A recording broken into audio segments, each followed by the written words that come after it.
Como decía, bienaventurados los que tienen hambre y sed de justicia, porque ellos serán saciados. Y ya habíamos considerado qué es el hambre y la sed. Dijimos que eran una necesidad vital, consciente, útil y real. Así como el cuerpo no puede vivir sin alimento ni agua, el alma no puede vivir sin justicia, sin aquella Correcto. justicia que proviene del Señor. Eh, y aquí cuando el Señor dice los que tienen hambre y sed, no son un antojo pasajero, sino una necesidad profunda y urgente. Y el creyente verdadero, decíamos, anhela la justicia con la misma intensidad con la que un hambriento busca pan o un sediento busca el agua. Y citábamos el Salmo 42 e Isaías 55, entre otros. ¿Y cuál es el objeto? ¿Cuál es el anhelo de aquel que está necesitado? La justicia. Eh, y hacíamos la contraparte entre la justicia humana, que mucho proviene de la filosofía griega, con la justicia de la palabra que se define en la palabra de Dios. Eh, para los griegos, la justicia era un orden, virtud social, una armonía entre las partes, según Platón y Aristóteles. Pero la palabra de Dios es rectitud moral absoluta, conforme al carácter de nuestro Dios, que es un Dios justo y verdadero. El fundamento en la filosofía griega es la razón humana y la naturaleza, la ley natural, el logos, pero el fundamento en la palabra de Dios es la santidad de nuestro Dios y su voluntad revelada en su palabra. Eh, ¿Cuál es la relación con la sociedad? En la filosofía griega la justicia es que cada cual cumpla su función o dar a cada uno lo suyo, pero en la palabra de Dios, ¿qué es justicia? Es amar al prójimo, practicar misericordia y vivir con fidelidad, según Miqueas capítulo 6 versículo 8. Eso es lo que Dios pide de cada uno de aquellos que han sido salvados por su poder y la justicia de Dios ha sido atribuida a quienes hemos creído. En la filosofía griega, en la dimensión individual, es la virtud del alma, equilibrio y sabiduría práctica, según Sócrates y Platón. Pero en la palabra de Dios la justicia es una relación personal con Dios, es andar en obediencia a su ley y a la fe en Cristo. Eh, y este texto de Habacuc que se cita tres veces en el Nuevo Testamento, ¿cierto? Dice, el justo por la fe vivirá, citado tanto en la carta a los romanos, a la carta a los Gálatas y en la carta a los hebreos, con tres énfasis distintos. En los romanos el énfasis es en la justicia, en la carta a los Gálatas el énfasis es en la vida del creyente, la vida del justo, y, y la carta a los hebreos es la fe del justo. El justo por la fe vivirá. Tres énfasis distintos, pero es esa relación con el Señor. La dimensión universal en la filosofía griega, los estoicos decían que todos los hombres forman parte de una misma comunidad racional, pero en la palabra de Dios, Dios es el juez de toda la tierra. Su justicia es universal y perfecta. Dios es justo y hará justicia a sus escogidos. El origen de la injusticia, según la filosofía griega, es la ignorancia del bien o el abuso del poder, pero la palabra de Dios es la rebelión contra Dios y el pecado en el corazón del hombre. Todas nuestras justicias, dice Isaías, son como trapos de inmundicia. No hay justo ni aun uno, nos dice Dios en su palabra. La meta, el- la meta última en la filosofía griega es la armonía social y la felicidad. Pero en la palabra de Dios, la meta última es la gloria de Dios y la salvación del hombre por medio de la obra redentora de Cristo, quien satisfizo perfectamente la justicia divina. Romanos capítulo 3 verso 23 en adelante nos dice que la palabra de Dios que el hombre es injusto. El hombre No hay diferencia, dice, por cuanto todos pecaron y están destituidos de la gloria de Dios. Pero añade, siendo justificados gratuitamente por su gracia. Dios nos otorga la justicia del justo y es por su gracia, por su favor hacia nosotros. Y el objeto del deseo de la justicia es la justicia ante Dios. Es una justicia posesional, justicia en el corazón, que es la santificación, justicia en la sociedad, es la justicia práctica, donde el creyente desea un mundo conforme a la voluntad de Dios, donde reine la verdad y la equidad, según, como dice Amós capítulo 5 versículo 24. Amós nos dice allí, pero corre el juicio como las aguas y la justicia como impetuoso arroyo, que la justicia del Señor alcance a muchos más. Y decíamos que especialmente en los profetas y en los salmos, la justicia de Dios está muy ligada a su acción salvadora. Y hay un paralelismo entre la justicia y salvación. Y dábamos algunos textos del Antiguo Testamento, por ejemplo, Isaías 45:21. No soy yo Jehová y no hay más Dios que yo, Dios justo y salvador, ningún otro fuera de mí. Isaías 46:13. Haré que se acerque mi justicia, no se alejará y mi salvación no se detendrá y pondré salvación en Sión y mi gloria en Israel. Justicia asociada a salvación. Y dimos otros textos como Isaías 55, Isaías 56:1, Salmo 98, Salmo 85, y también en el Nuevo Testamento. Pablo decía, porque no me avergüenzo del Evangelio, porque es poder de Dios para salvación a todo aquel que cree. Porque en el Evangelio la justicia de Dios se revela por fe y para fe. Como está escrito, el justo por la fe vivirá. Y Romanos 3:25, a quien Dios puso como propiciación por medio de la fe en su sangre, para manifestar su justicia, para que Él sea el justo y el que justifica al que es de la fe de Jesús. Y Pablo añadía ahí a los filipenses que él anhelaba no tener su propia justicia que es por la ley, sino la que es por la fe de Cristo, la justicia que es de Dios por la fe, esa justicia que nos ha sido imputada. Y, y en la carta a Tito Pablo nos dice, cuando se manifestó la bondad de Dios nuestro Salvador y su amor para con los hombres, nos salvó, no por obras de justicia que nosotros hubiéramos hecho, sino por su misericordia. La justicia de Dios atribuida a nosotros. Eh, y vimos algunos conceptos de justicia expresados por los hombres de Dios a lo largo de la historia.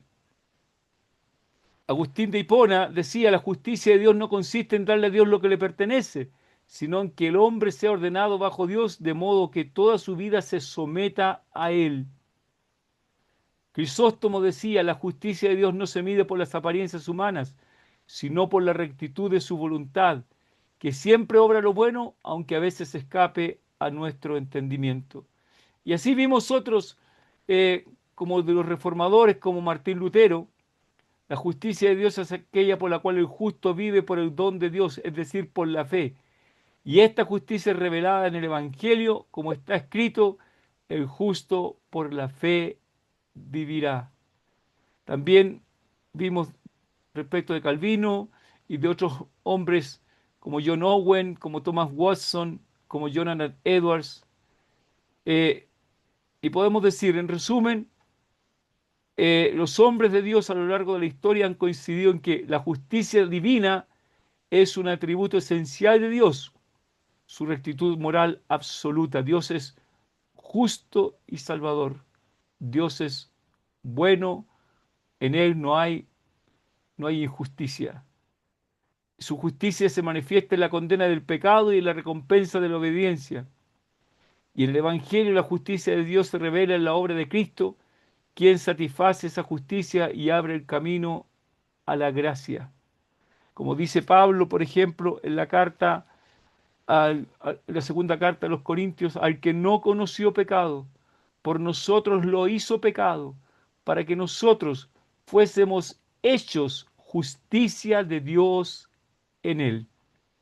Nosotros fuésemos hechos justicia de Dios en él. ¿Y cuál es la promesa? Ellos serán saciados. Bienaventurados los que tienen hambre y sed de justicia, porque ellos serán saciados, saciados en Cristo. Jesús es el pan de vida y aquel que sacia la sed del alma, que dijo nuestro Salvador en Juan 6:35, yo soy el pan de vida, el que a mí viene nunca tendrá hambre, y el que en mí cree no tendrá sed jamás.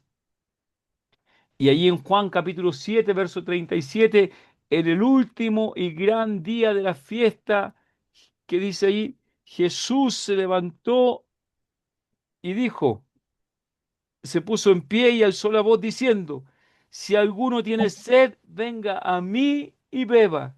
El que cree en mí, como dice la Escritura, de su interior correrán ríos de agua viva.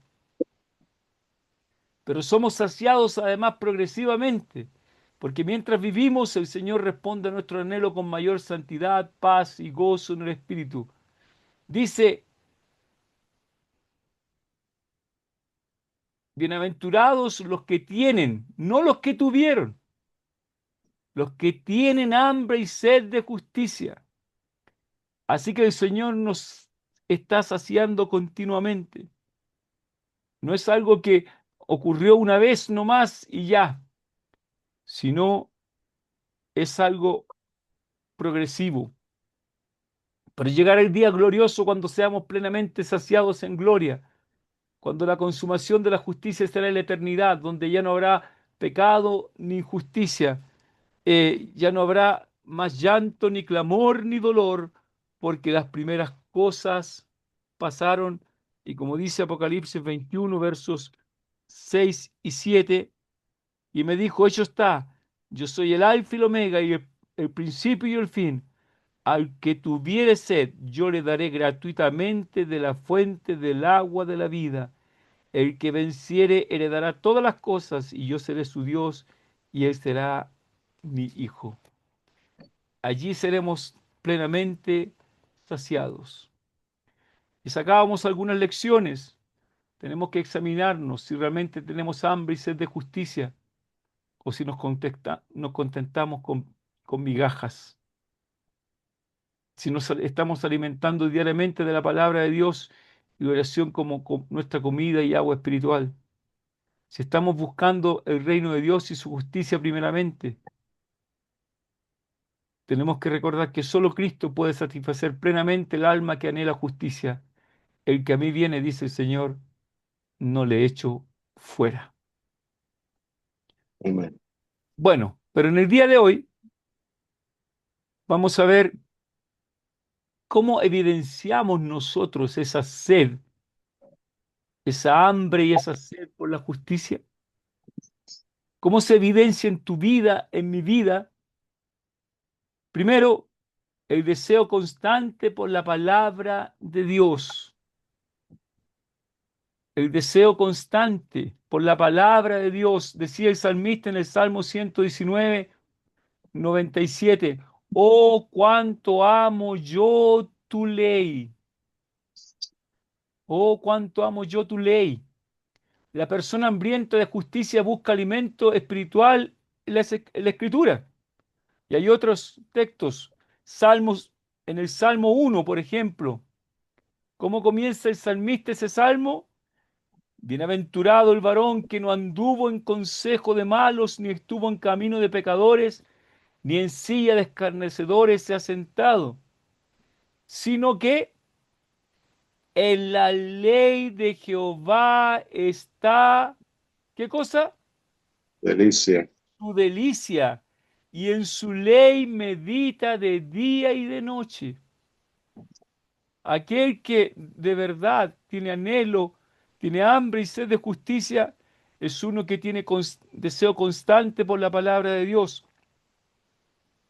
En el Salmos 19, versos 9 y 10, Dice el salmista, el temor de Jehová es limpio que permanece para siempre. Los juicios de Jehová son verdad, todos justos. Deseables son más que el oro y más que mucho oro afinado y dulce más que miel y que la que destila del panal. Deseables son más que el oro. ¿Qué cosa? Las palabras de la palabra de Dios. Amén. O el Salmo 42. Como el ciervo brama por las corrientes de las aguas, así clama por ti, oh Dios, el alma mía. Mi alma tiene sed de Dios, del Dios vivo. En el Salmo 63, verso 1, Dios, Dios, Dios mío eres tú. De madrugada te buscaré. Mi alma tiene sed de ti. Mi carne te anhela en tierra seca y árida, donde no hay aguas. ¿Y qué es lo que llena finalmente? El agua de la palabra, porque nos mantiene en comunión con el autor de la palabra. En el Salmo 119, versículos 10 y 11, el salmista dice, con todo mi corazón te he buscado. No me dejes desviarme de tus mandamientos. En mi corazón he guardado tus dichos para no pecar contra ti. Salmo 19, verso 20, 119, verso 20. Quebrantada está mi alma de desear tus juicios en todo tiempo. Cuando dice ahí tus juicios, no habla de esos juicios que se emiten en delante de un juez, sino cuando está hablando allí de aquello que Dios decreta, de aquello que Dios habla, porque Dios tiene, por así decirlo, buen juicio y nosotros queremos oír ese buen juicio de Dios. Quebrantada está mi alma de desear tus juicios, lo que tú, lo que tú ordenas, lo que tú determinas. Y ya citábamos el Salmo 119, 97. Oh, cuánto amo yo tu ley, todo el día ella es mi meditación. O Salmo 119, 103. Cuán dulces son a mi paladar tus palabras, más que la miel a mi boca. Y así, Salmo 119, 131. Abrí mi boca y suspiré porque deseaba tus mandamientos. Y Jeremías, capítulo 15, verso 16. Jeremías anhelaba la palabra y dice, fueron halladas tus palabras y yo las comí. Y tu palabra me fue por gozo y por alegría de mi corazón. Tu palabra. Recuerden, Jeremías tenía que hablar a un pueblo rebelde y contradictor, a un pueblo que quería creer la mentira y un pueblo que creyó la mentira, tristemente. Pero Jeremías puede decir, tu palabra me fue por gozo y por alegría de mi corazón. Y, y también Job 23, verso 12, del mandamiento de sus labios nunca me separé, guardé las palabras de su boca más que mi comida. Del mandamiento de sus labios nunca me separé, guardé las palabras de su boca más que mi comida. Así que, ¿cómo evidenciamos nosotros el hambre y la sed? En primer lugar, por un deseo constante por la palabra de Dios. Aquella persona que tiene hambre y sed de justicia busca el alimento espiritual en las Sagradas Escrituras. En segundo lugar, ¿cómo evidenciamos el hambre y la sed por la justicia? Por una sensibilidad al pecado. Un corazón hambriento de justicia no se conforma con pecados pequeños o escondidos. Aquel que tiene hambre y sed de justicia está dispuesto, está dispuesto a reconocer su maldad y a pedir que Dios limpie más y más de su maldad, como decía David. Y por lo tanto se entristece cuando falla, como lo dice Pablo en la segunda carta a los Corintios, en el capítulo 7, versículo 10.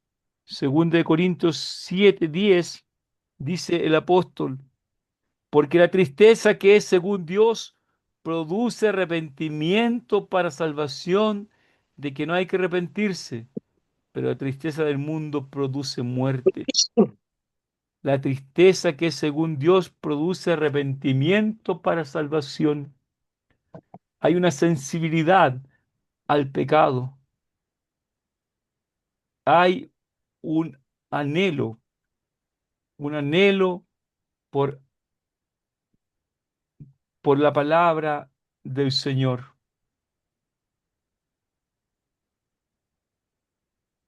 Así que hay un deseo constante por la palabra, y me olvidé y no cité los versículos del Nuevo Testamento, cité recién solamente del Antiguo Testamento. El anhelo por la palabra. Mateo 4:4 también el Señor dice, escrito está, no solo de pan vivirá el hombre, sino de toda palabra que sale de la boca de Dios. O cuando Pedro le dice al Señor, Señor, ¿a quién iremos? Tú tienes palabras de vida eterna. El- aquel que ama la justicia, ama la palabra. Y así hay otros, como en 1 de Pedro 2:2, desead como niños recién nacidos la leche espiritual no adulterada para que por ella crezcáis para salvación. Pero aquel que ha conocido la palabra, entonces la palabra le va a hacer sensible al pecado. La palabra le va a hacer ver su necesidad del Señor.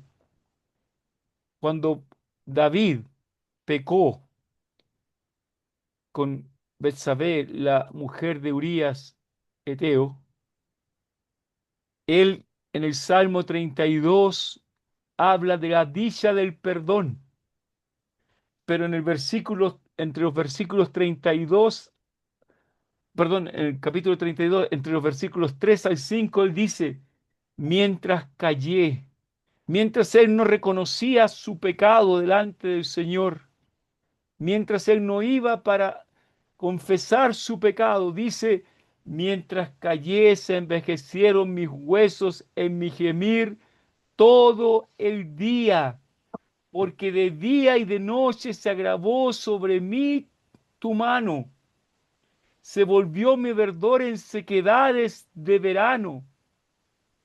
Y ahí introduce un cela, una pausa para considerar. Mi pecado te declaré y no encubrí mi iniquidad. Dije, confesaré mis transgresiones a Jehová, y es bonito lo que sigue, y tú perdonaste.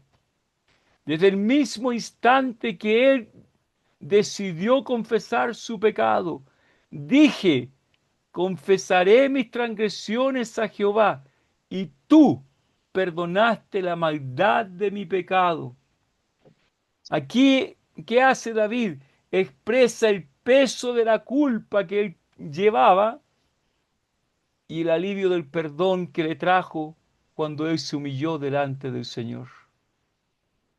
Cuando él se humilló delante del Señor, el Señor perdonó su iniquidad. En el Salmo 38, versos 3 y 4 y también el verso 8. Nada hay sano en mi carne a causa de tu ira, ni hay paz en mis huesos a causa de mi pecado, porque mis iniquidades se han agravado sobre mi cabeza, como carga pesada se han agravado sobre mí. Estoy debilitado y molido en gran manera. Gimo a causa de la conmoción de mi corazón. Aquel que tiene hambre y sed de justicia va a ser sensible al pecado que hay en él. Así que hay una sensibilidad interior de quien siente el peso de la maldad, del pecado que hay en su vida. En el Salmo 51, cuando David confiesa finalmente su pecado, eso, y reconoce su maldad, dice en el Salmo 51, ten piedad de mí, oh Dios, conforme a tu misericordia. Conforme a la multitud de tus piedades, borra mis rebeliones. Lávame más y más de mi maldad y límpiame de mi pecado. Porque yo reconozco mis rebeliones y mi pecado está siempre delante de mí.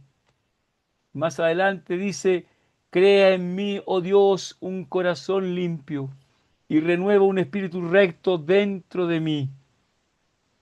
Y finalmente en el verso 17 dice, los sacrificios de Dios son el espíritu quebrantado, al corazón contrito y humillado, no despreciarás tú, oh Dios. Amén. Así que aquí David muestra una profunda sensibilidad y el quebranto de su corazón a causa de ese pecado que él había cometido con Betsabé. En Esdras capítulo 9, Esdras reconoce el pecado del pueblo y dice, verso 6, Dios mío, confuso y avergonzado estoy para levantar, oh Dios mío, mi rostro a ti, porque nuestras iniquidades se han multiplicado sobre nuestra cabeza y nuestros delitos han crecido hasta el cielo. Esdras refleja aquí la vergüenza santa que él tiene ante el pecado de su pueblo. E Isaías, cuando contempla la gloria del Señor, ahí en Isaías capítulo 6, que dice, entonces dije, ay de mí, que soy muerto, porque siendo hombre inmundo de labios y habitando en medio de pueblo que tiene labios inmundos, han visto mis ojos al Rey Jehová de los ejércitos. Estos son algunos versículos, hay otros, como Isaías 57:15, Joel 2, versos 2 y 13, también en Daniel, cuando Daniel en el capítulo 9 confiesa el pecado del pueblo del Señor y lo hace reconociendo la grandeza de nuestro Dios. Pero en el Nuevo Testamento el Señor dice, bienaventurados los que lloran, porque ellos recibirán consolación. ¿Y qué lloran? ¿Qué lloran? ¿Qué decir? Lloran por el pecado que hay dentro de sus corazones y que eso los conduce al perdón. O cuando el Señor relató de aquel publicano que no quería ni aun alzar los ojos al cielo, sino que se golpeaba el pecho y decía, Dios, sé propicio a mí, pecador. Y los expertos nos dicen que la expresión es a mí, el pecador, el pecador. O como Pedro cuando con un corazón quebrantado por haber fallado al Señor, dice, entonces vuelto el Señor miró a Pedro y Pedro se acordó de la palabra del Señor. Antes que el gallo cante, me negarás 3 veces. ¿Y qué hizo Pedro? Y saliendo fuera lloró amargamente. Aquel que tiene hambre y sed de justicia va a tener sensibilidad ante el pecado. Así que Santiago también nos dice en el capítulo 4, acercaos a Dios y Él se acercará a vosotros. Pecadores, limpiad las manos, y vosotros los de doble ánimo, purificad vuestros corazones, afligíos y lamentad y llorad.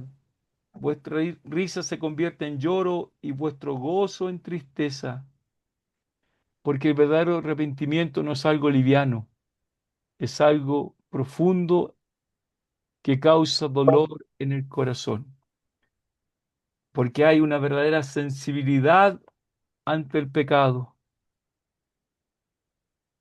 Y aquel que de verdad es de Cristo habrá de confesar sinceramente su pecado. Si decimos que no tenemos pecado, nos engañamos a nosotros mismos y la verdad no está en nosotros. Si confesamos nuestros pecados, Él es fiel y justo para perdonar nuestros pecados y limpiarnos de toda maldad, nos dice Juan en su primera carta, los capítulos 1, versos 8 y 9. Así que aquellos, ¿cómo se evidencia la justicia, el hambre y sed de justicia de los creyentes? Por un deseo constante por la palabra, por una sensibilidad al pecado. En tercer lugar, por un deseo de conformarse a Cristo. Cristo es nuestra justicia. Él nos ha sido hecho por Dios sabiduría, santificación, justificación, redención. El que tiene hambre y sed de justicia busca parecerse más a Él en carácter y en conducta, porque Él es la justicia personificada. Hay un deseo entonces de conformarnos a Cristo. El deseo de conformarse a Él es uno de los pilares de la vida cristiana. Y la Biblia está llena de pasajes que nos muestran que cómo nosotros debemos ser semejantes a Él en carácter, en obediencia, en sufrimiento, pero también en gloria. Romanos capítulo 8, verso 29. Dice, porque a los que antes conoció, también los predestinó. ¿Para qué? ¿Con qué propósito? Para que fuesen hechos conformes a la imagen de su Hijo, para que Él sea el primogénito entre muchos hermanos. ¿Qué espera el Señor de nosotros? Que seamos hechos conformes a la imagen de su Hijo. Él era justo y santo, y nosotros debemos buscar parecernos a Él, un deseo por conformarnos a Cristo. Pablo en Filipenses capítulo 3 versículos 10 al 14 dice, a fin de conocerle y el poder de su resurrección y la participación de sus padecimientos, llegando a ser semejante a Él en su muerte, si en alguna manera llegase a la resurrección de entre los muertos. Y más adelante dice, prosigo la meta al premio del supremo llamamiento de Dios en Cristo Jesús. Prosigo la meta. Yo quiero parecerme cada día más al Señor. Esa es mi meta. Pablo allí expresa su profundo anhelo de identificarte con Cristo, incluso en el sufrimiento, incluso en el sufrimiento y en la muerte. Segunda de Corintios 3:18, Pablo dice, por tanto, todos nosotros todos, mirando a cara descubierta como en un espejo la gloria del Señor, somos transformados de gloria en gloria en la misma imagen, como por el poder del Espíritu del Señor. El Señor quiere transformarnos cada día de gloria en gloria. La obra que hace el Espíritu Santo en nosotros está produciendo una transformación progresiva hacia la semejanza de Cristo.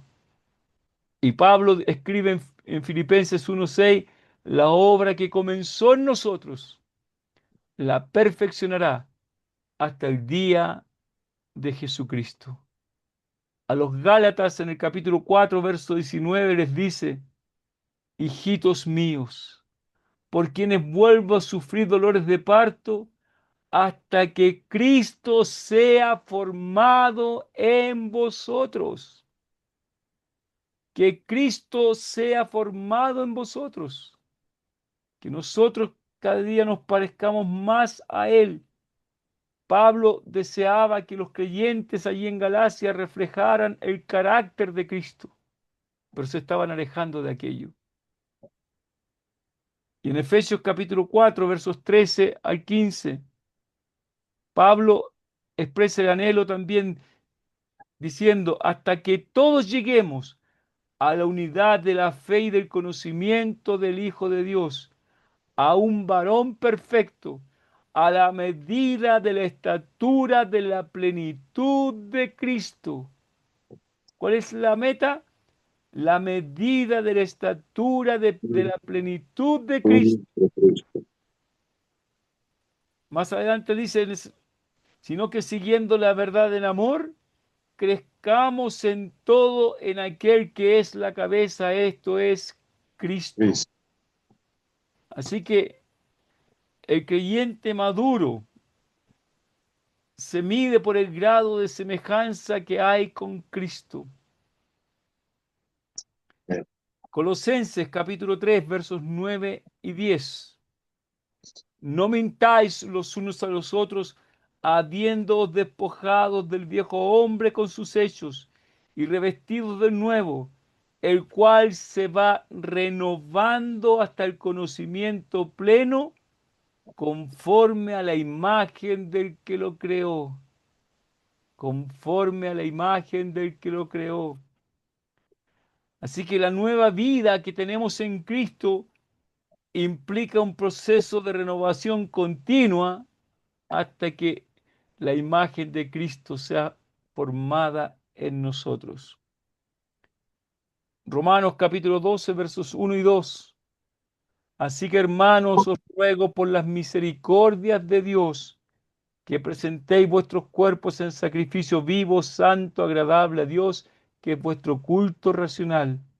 No os conforméis a este siglo, sino transformaos por medio de la renovación de vuestro entendimiento, para que comprobéis cuál sea la buena voluntad de Dios, agradable y perfecta. Amén. El creyente entonces debe dejar de conformarse a este mundo para ser transformados a la imagen de nuestro Señor y Salvador Jesucristo. Pedro nos dice, pues para esto fuisteis llamados, porque también Cristo padeció por nosotros, dejándonos ejemplo.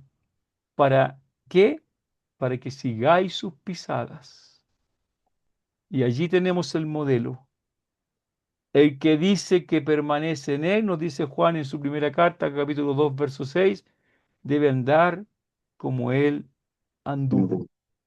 La verdadera comunión con el Señor se refleja en una vida que imita su conducta.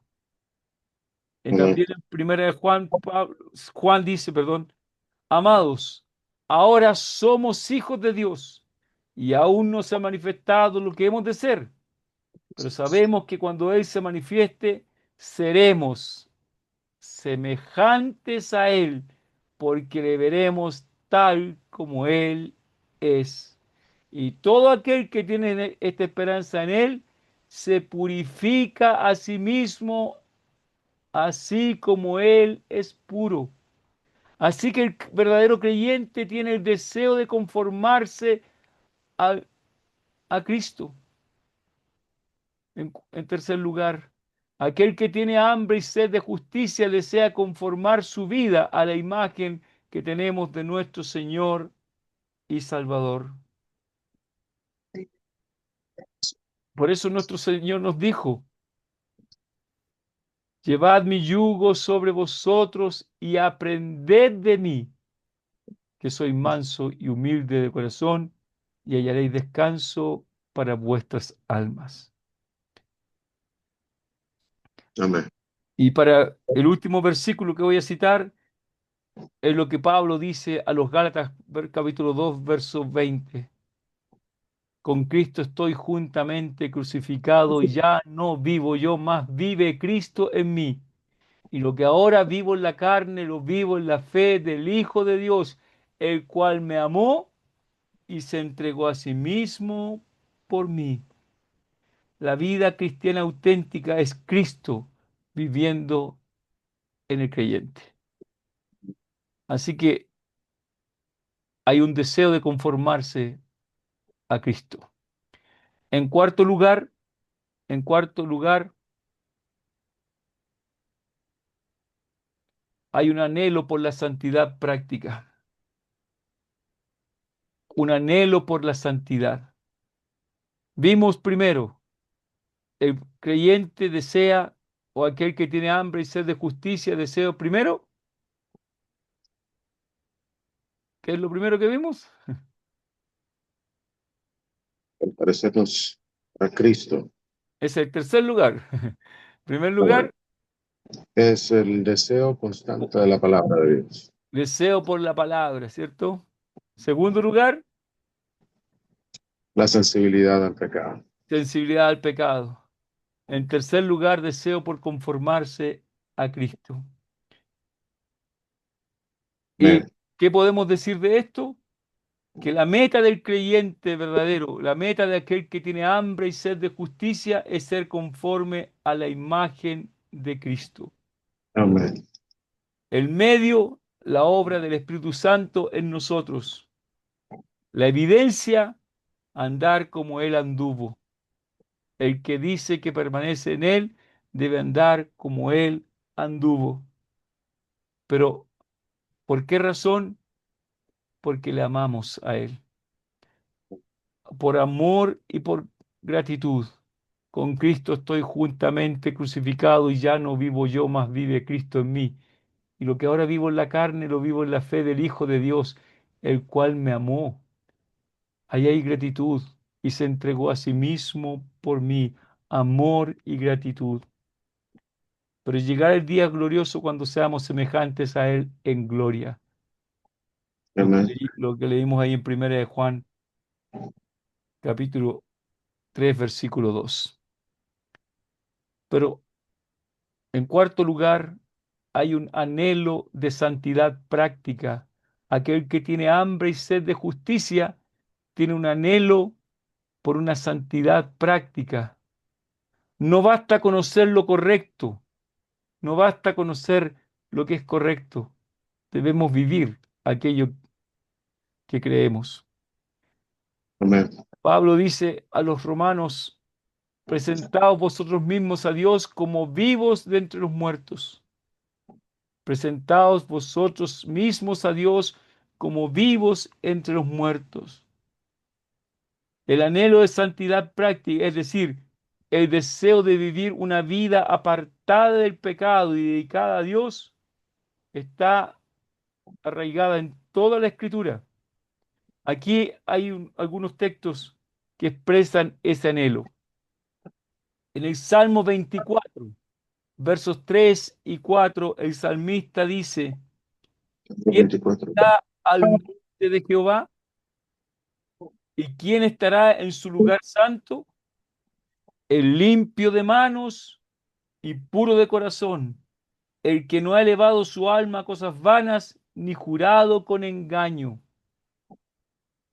Aquí el salmista anhela una pureza interior y exterior que le permita habitar en la presencia de Dios. Pureza no solamente exterior, porque no debemos ser como los fariseos, a los cuales, Amén. ¿cierto?, que eran como sepulcros blanqueados.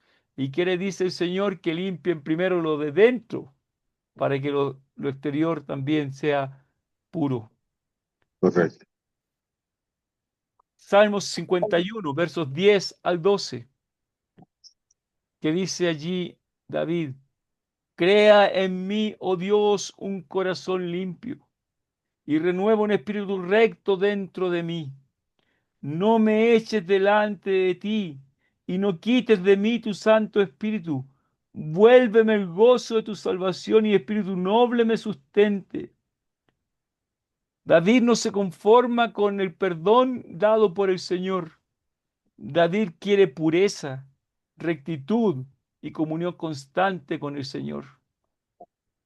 Eso es lo que él espera.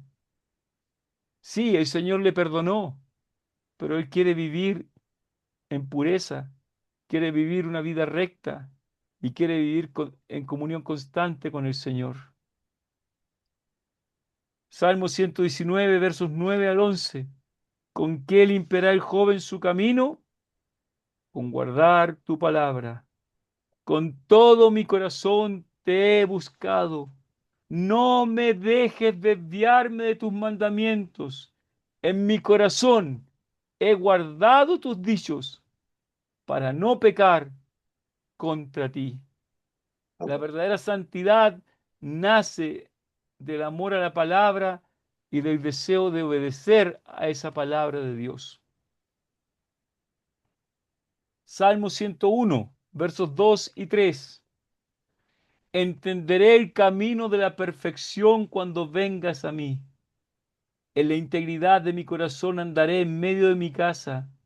No pondré delante de mis ojos cosa injusta. Aquí el- el salmista, el creyente, muestra el propósito firme de vivir una vida íntegra, aún en lo íntimo de su hogar, aún en el hogar. En la integridad de mi corazón andaré en medio de mi casa. No pondré delante de mis ojos cosa injusta. Isaías 1, versículos 16 y 17. Lavaos y limpiaos, quitad la iniquidad de vuestras obras de delante de mis ojos. Dejad de hacer lo malo, aprender a hacer el bien. Buscad el juicio, restituid al agraviado, hacer justicia al huérfano, amparad a la viuda. La santidad práctica implica acción moral justa y misericordiosa. En Miqueas capítulo 6, verso 8. Allí lo que Dios desea, lo que Dios pide. Oh hombre, Él te ha declarado lo que es bueno. ¿no? ¿Qué pide Jehová de ti? Solamente hacer justicia, amar misericordia y humillarte delante de tu Dios, o humillarte andando con tu Dios. Santidad Amén. es vivir diariamente en humildad y justicia ante el Señor. Amén. Pero en el Nuevo Testamento también hay versículos que hablan de aquello. El creyente anhela la pureza y la justicia, como lo que está diciendo aquí nuestro Salvador. Bienaventurado el que tiene hambre y sed de justicia. ¿Cómo se manifiesta? En ese anhelo por la justicia. Y el Señor ruega al Padre, santifícalos en tu verdad. Tu palabra es verdad. ¿Qué está orando el Señor allí? ¿Qué está pidiendo? Que sus discípulos vivan en santidad, y eso va a ser mediante su palabra. Los muros de protección son la palabra de Dios. ¿Y qué más? El Señor ruega ahí y dice en capítulo 17 de, de Juan: santifícalos en tu verdad. Tu palabra es verdad. Guárdalos en tu nombre.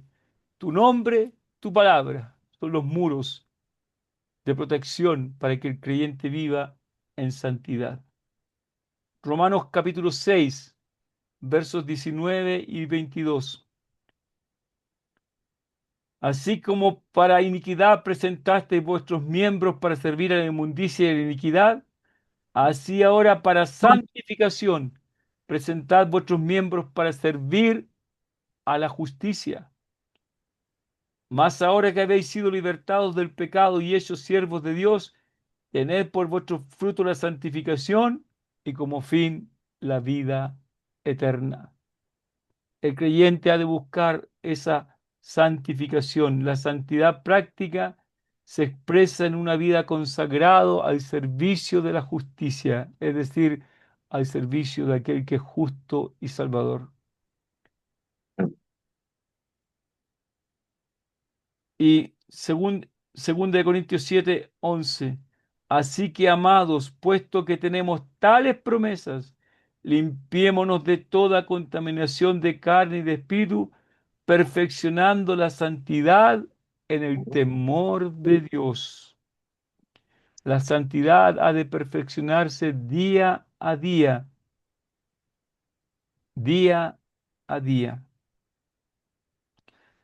Y Efesios 1:4, después de, en Efesios 1:3, primero Pablo dice, bendito sea el Dios y Padre de nuestro Señor Jesucristo, que nos bendijo con toda bendición espiritual en los lugares celestiales en Cristo, según nos escogió en Él antes de la fundación del mundo, pero con un propósito. ¿Cuál es ese propósito? Para que fuésemos santos y sin mancha delante de Él en amor. Para que fuésemos santos y sin mancha delante de Él en amor. El propósito eterno de nuestro Dios es nuestra santidad práctica y que vivamos también en amor. Efesios 4, versos 24 al 20, del 22 al 24, dice, en cuanto a la pasada manera de vivir, despojaos del viejo hombre y vestidos del nuevo, creados según Dios en la justicia y santidad de la verdad. Vestidos del nuevo hombre, creados según Dios en la justicia y santidad de la verdad. Así que la justicia, la santidad práctica implica dejar atrás el pecado y vivir conforme al corazón de Dios. Y Pablo también en 1 Tesalonicenses capítulo 4 versos 3, 4 y 7 nos dice, pues la voluntad de Dios es vuestra santificación, que os apartéis de fornicación, que cada uno de vosotros sepa tener su propia esposa en santidad y honor, pues no nos ha llamado Dios a inmundicia, sino a santificación. La santidad es la voluntad explícita de Dios en nuestra conducta diaria. Hebreos 12:14, el autor nos dice allí, seguid la paz con todos y la santidad, sin la cual nadie verá al Señor. La santidad práctica es la condición para que haya comunión con Dios. Si no hay santidad, no hay comunión con un Dios santo. Primera de Pedro, capítulo 1, versos 14 al 16. Como hijos obedientes, no os conforméis a los deseos que antes teníais, sino como aquel que os llamó es santo, sed también vosotros santos en toda vuestra manera de vivir, porque escrito está, sed santos, porque yo soy santo. El llamado de nuestro Dios es a una vida íntegra en semejanza con la vida suya, porque Él es santo. ¿Qué podemos decir con todo esto? El origen, el deseo de santidad nace de un corazón nuevo, un corazón transformado por el poder de Dios. El medio es la palabra y el Espíritu que nos van santificando día tras día. ¿Y cómo se evidencia aquello? En la separación del pecado y la obediencia práctica al Señor. ¿Y cuál es la meta? Ver a Dios y reflejar su carácter. Amén. Así es. Por lo tanto, en cuarto lugar, hay un anhelo por la santidad. En primer lugar, un anhelo por la palabra.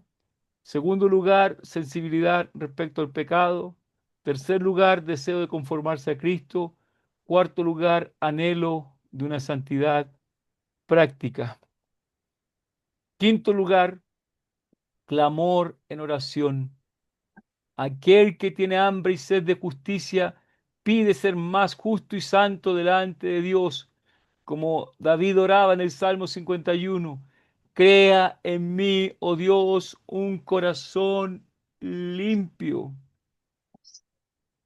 El clamor del creyente,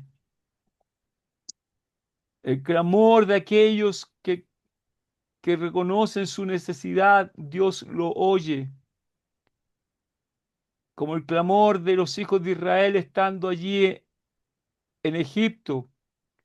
Éxodo 2 versos 23 al 25. Aconteció que después de muchos días murió el rey de Egipto y los hijos de Israel gemían a causa de la servidumbre y clamaron. Y subió a Dios el clamor de ellos con motivo de su servidumbre. Y oyó Dios el gemido de ellos. Y se acordó de su pacto con Abraham, Isaac y Jacob. El pueblo clamó al Señor y ese clamor de ese pueblo oprimido movió la misericordia y la fidelidad de nuestro Dios. Porque nuestro Dios atiende el clamor de los que sufren.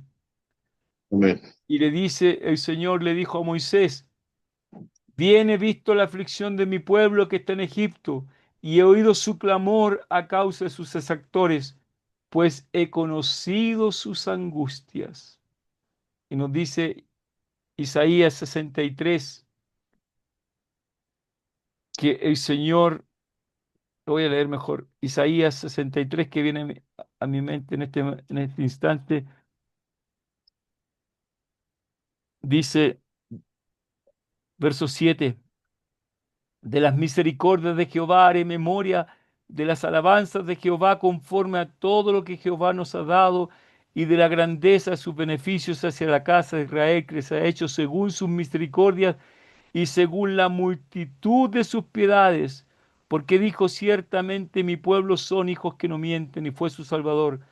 En toda angustia de ellos, él fue angustiado y el ángel de su faz los salvó, y en su amor y en su clemencia los redimió y los trajo, y los levantó todos los días de la antigüedad. En toda angustia de ellos, él fue angustiado. Él Ese atiende fue el clamor. Isaías, ¿qué, hermano? Isaías 63, versos 7 al 9. 63. Versos 7, 8 y 9. Ok. Gracias, hermano. Nuestro Dios atiende el clamor de los suyos. Voy a decir los versos nomás que Salmo 3 verso 4 con mi voz clamé a Jehová y él me respondió desde su santo monte. Salmo 18 6 34 6 41 61 versos 1 y 2 77 versos 1 y 2 Salmo 145 versos 18 y 19. Dice allí, cercano está a Jehová a todos los que le invocan, a todos los que le invocan de veras. Cumplirá el deseo de los que le temen, oirá a sí mismo su clamor y los salvará. Jeremías 33 3. Clama a mí y yo te responderé, y te enseñaré cosas grandes y ocultas que tú no conoces. Y en el Nuevo Testamento,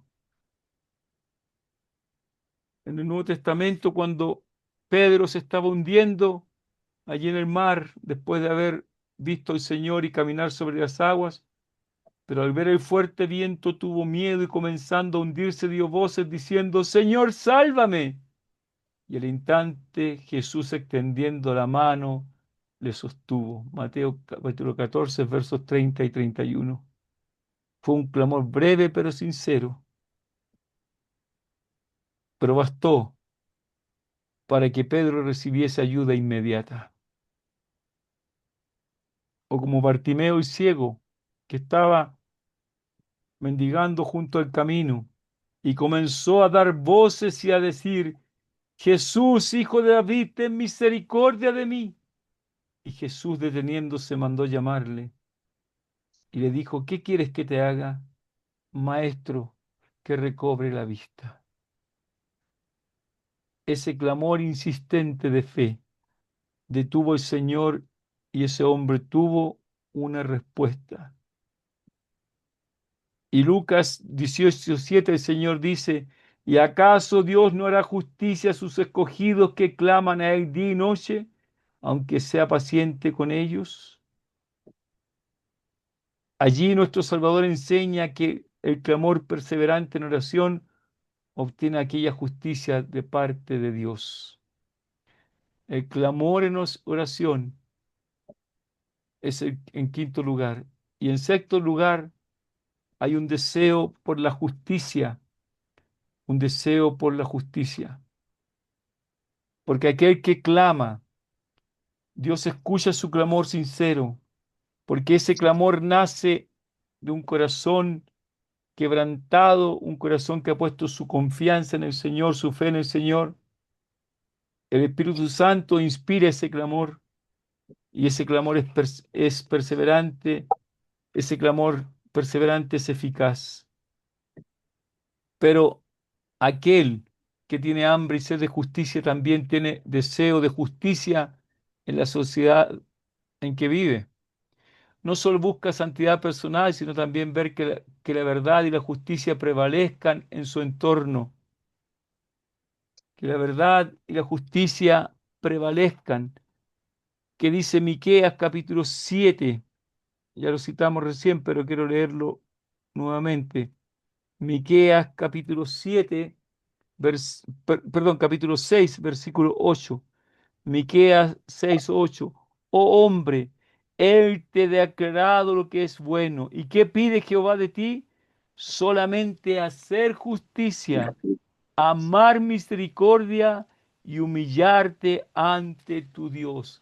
Hacer justicia, amar misericordia y humillarte ante tu Dios. ¿Cómo se expresa ese deseo de justicia? Amós 5:24.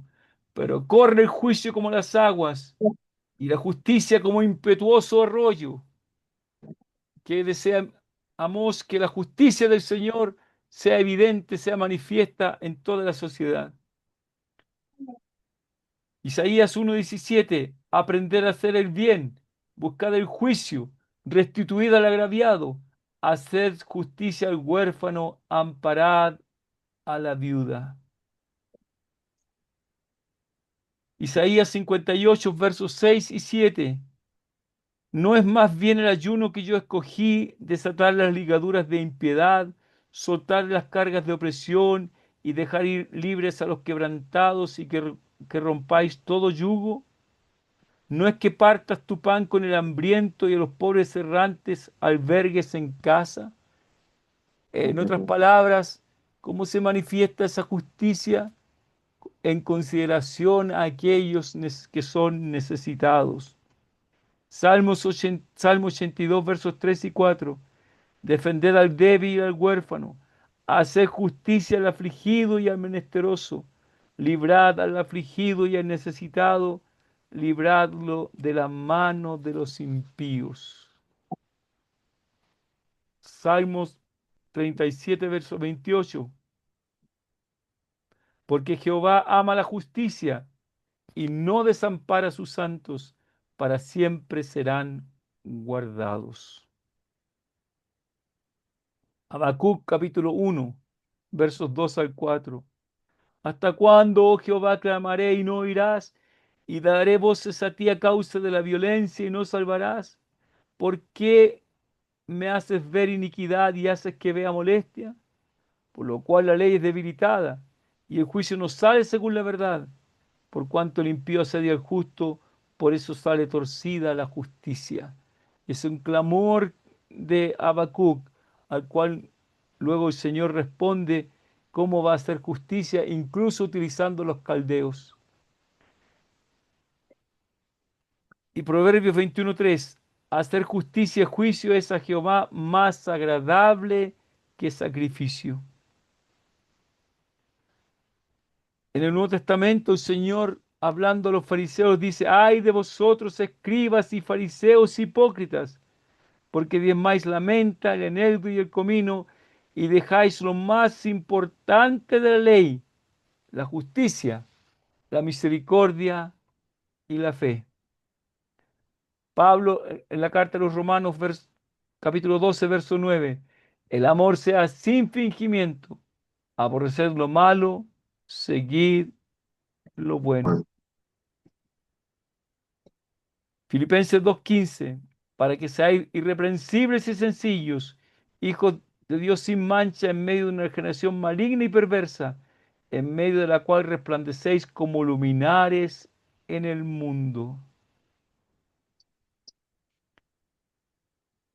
Estos son algunos de los versículos, de los textos que hablan de cómo entonces evidenciamos la justicia del Señor, cómo evidenciamos que tenemos hambre y sed de justicia por un deseo constante por la palabra de Dios, por sensibilidad al pecado, por un deseo de conformarse a Cristo, por un anhelo de santidad práctica, por clamor en oración para que se manifieste esa justicia en nuestro corazón, por un deseo de justicia en la sociedad en la cual vivimos.